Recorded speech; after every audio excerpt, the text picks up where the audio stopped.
Um, so before I begin with my purpose, I need to, let's see here.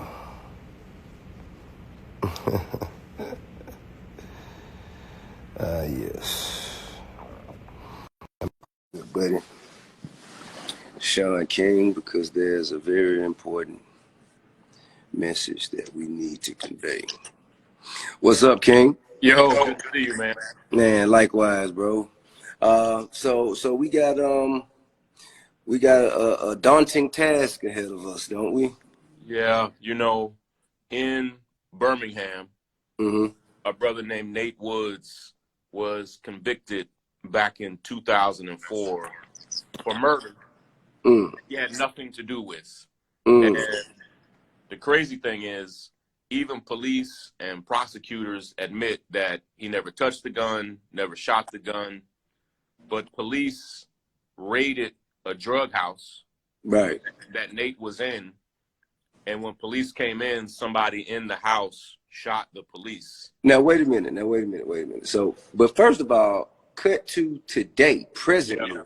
This man, Nathan Woods, is about to be executed tomorrow, correct? Tomorrow at probably about 5 p.m. So we're about 27 hours away from this man being executed. And he's the only person I've ever known in my life to be sentenced to death who everyone knows didn't actually kill somebody. Like, he wasn't even convicted because they thought he killed somebody. He was convicted just because he was there. So now, if I got this story right, because you told it to me, and I just want to see because I don't think everybody who has seen the story understands the true details of it. So they was in a trap house. Yeah. And the police raided the trap house. The police came there, man. This was the summer of 2004.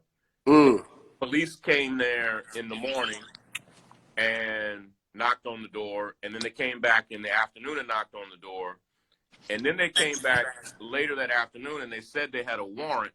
It actually turns out they didn't have a warrant, and they just barged right into the house. Okay, so wait a minute. So you mean to tell me they did a no-knock, door kick, with no warrant? And then when they busted, and here's what's crazy, and this is fact, when they busted into the house, they sprayed Nate in his face with pepper spray. And Nate, at that point, if you've ever even been in the room where pepper spray gets sprayed. I've been sprayed. Like, if it gets sprayed in your face. Yeah, I've been sprayed. You can't do anything. So Nate's running through the house, covering his eyes.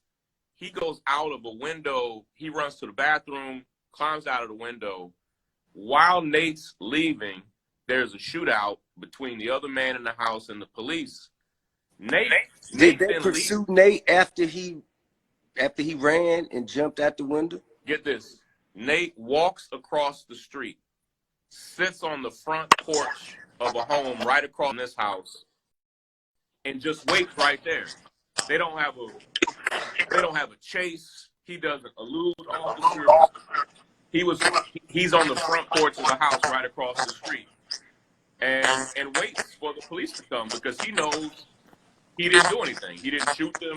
He never had a gun.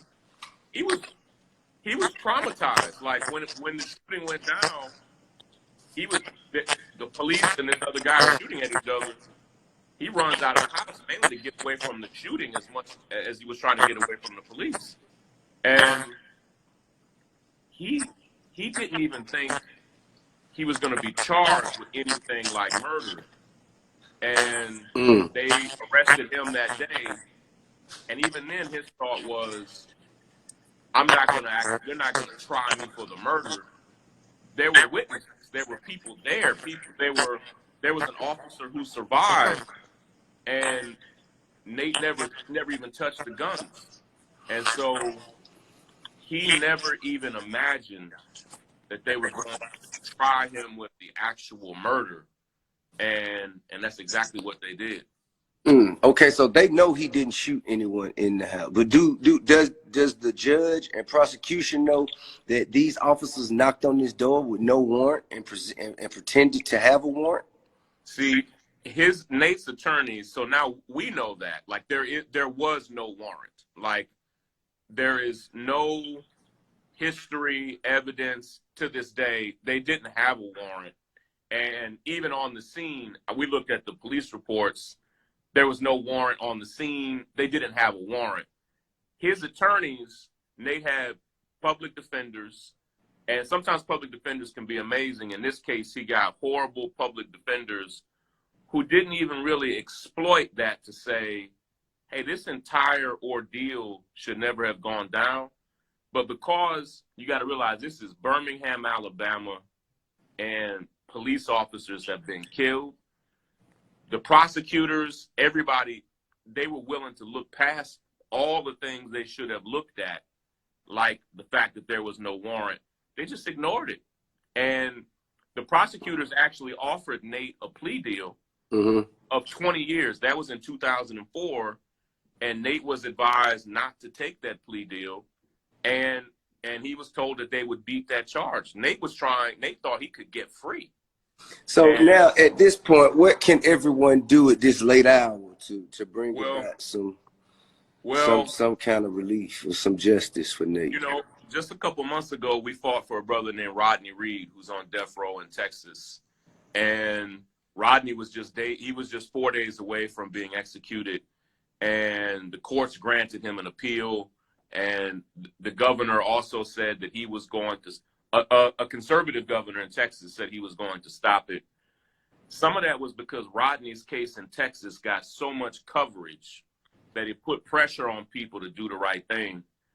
We have about 24 hours to let people know about Nate's case. There's a website they can go to. It's savenate.com. And if you go to savenate.com, it breaks down the whole case. There's a form there for you to write a letter to the governor.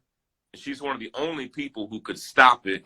Nate's attorneys have filed appeals with district court, and that will go all the way up to the Supreme Court.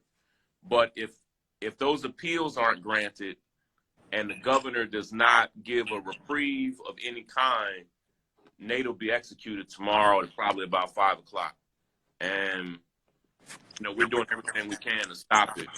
Tip, I've never seen a man executed in a case like this. It's basically a lynching. It's because he was there, they got him wrapped up in it too. And it's like the police and the prosecutors were so determined to not just convict the man. And the man who actually did the shooting has not only apologized and begged for forgiveness for doing it, he's come forward over and over again and said, Nate had nothing to do with this. Nate didn't know about it. Nate he didn't plan it. He didn't orchestrate it. Like, to this day, he did an interview with the media just yesterday saying, like, listen, you're about to execute a man. He's on death row as well. You're about to execute a man who had nothing to do with this. And it's a horrible case, man. And Nate's family, Nate's sister lives in Atlanta, actually. Word. She's over in Birmingham now, but we're no longer able to reach him. They've already moved him. They move you 48 hours before execution. They move you to a special cell, and they've already moved him over to that cell. And so, of course, the family is as nervous as a family could be, you know. Dang. Yeah. What about the governor? How can we get in touch with the governor and how can we send our request to the governor? When you go to savenate.com, there's a phone number where you can call, and we have somebody. And the cool thing about, you can send a letter. If you go to savenate.com, you can send the governor a letter there, and it'll go directly to her office. But we have a phone number that people can call today and all the way through tomorrow. And when you call that number, we have somebody who actually talks you through what to say. So if you've never made that type of phone call before, if you just call the number that we have, we give you instructions step by step on the phone. So it's a dialing system that we already set up. So we give you instructions. We then transfer you to the governor's office and to other people's offices. and we coach you through what to say. All of that, if you go to savenate.com, all of that's right there. And, you know, I wish that me and you about this case 2 months ago or 6 months ago, but we learned about it when we did. You know, Me I too. just learned about it this week. And, you know, I said this to you, and it's horrible. I think there's a huge likelihood that they're going to ignore us and try to execute Nate. No matter what, I want Nate to know that he wasn't executed in silence. Like, I want him to know that we're fighting. I want him to know today that we're fighting for him. I want his sister to know that we're fighting for him. I want us to stop the execution. But in the case that we don't, I want that brother to have the peace of mind of knowing that we cared enough about him as a human being that we didn't just step by and let it happen, that we tried to fight back, you know? I see a number that popped up. It says that it's the governor's number, but I think it's best for everybody to go to savenate.com just to make sure that they got the right number. I'll even, if people go to savenate.com, we have a number there on the website. I can give the number out now, but it's on the website, and it's 334-605-8572. That's our number. When you call that number, that's the number we set up, and then we talk you through what to say, and we transfer you to the governor and to other staff members, and we give everybody instructions. So when you call, you're not going into it blindly. We coach you through it. That number is 334-605-8572. But if you go to savenate.com, it's on there. And, you know, we're desperate at this point. We're just now 27 hours away. Now, I've seen executions be stopped 2 hours, you know, an hour before it's supposed to happen. Right. And sometimes governors will literally let it get to the very last minute. And a conservative governor sometimes will wait to see if the courts will stop it because they don't want to stop it. But because a police officer was killed, nobody wants to touch this case, man. And my thing is, I'm sorry, and Nate's family is sorry that these officers were killed, but Nate had nothing to do with that. Nate had as much to do with that as me and you had to do with that. And I mean, at the end of the day, I think that was a decision to go and kick in the door and say you had a warrant when you didn't have a warrant. Whatever happens after that, it's unfortunate, but the accountability rests in the hands of the authority. And here's the thing: Nate's lawyers just sent us something crazy. One officer who barged in survived, and he did 4 interviews. And 4 different interviews, he said Nate did nothing. And then when he got to court, he made it out like everybody knows Nate never touched a gun. When he got to court, he then made it out like Nate set it all up. And it's like, he did 4 different interviews. How can you set up how can you set something up if the gentleman didn't have a warrant? They just came, just kind of, I guess, haphazardly and kicked the door in. Yep. And again, Nate was incapacitated. You know, even the brother Spencer, who did do the shooting, Spencer said when he saw Nate running through the house covering his face. 1 second. Yeah, he said when he saw Nate running through the house holding his face, he didn't even fully understand what was going on.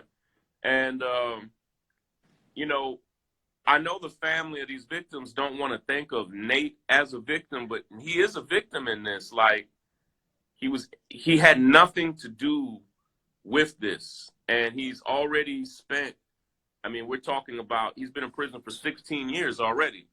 And, you know, of course, if Nate could go back, he would have taken the plea deal. But it shows you, Nate. How can you even get the death penalty for something that you had no physical action in? Come on, man. Well, here's the law in Alabama. Alabama is one of the only states in the country that you can be convicted of capital murder if they are able to convince a jury that even if you didn't stab the person or shoot the person, but you were committing a crime while someone was stabbed or shot, in Alabama they can convict you of capital murder. What was the crime that he was committing? Well, that's the thing. That they convinced the jury that Nate set it up such that they're trying to claim that Nate set the shooting up to get the officers in the house to shoot them. How? Which is, well, he did it. I mean, That's only plausible if he were to commit a crime that the officers witnessed and ran in the house at that point. If he was just in the house and didn't know that the officers were coming, and the officers, you know what I'm saying, came on their own. Their claim is that Nate's in the house saying, you know, when they come in here, shoot them. Like, that never happened.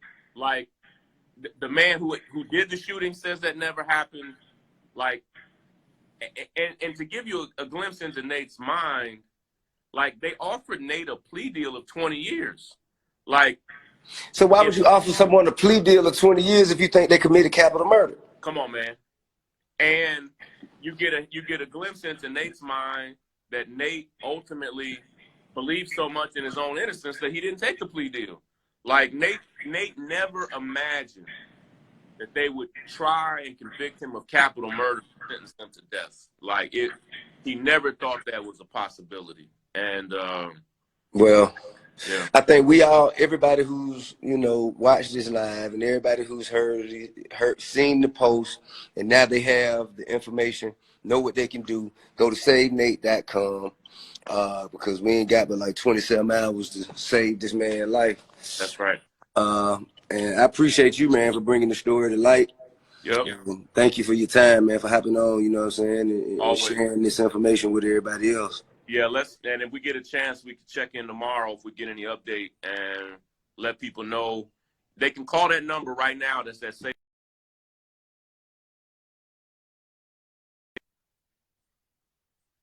I'm gonna say it live, so after we get off, you know what I'm saying, they'll be able to, you know what I'm saying, go back to it.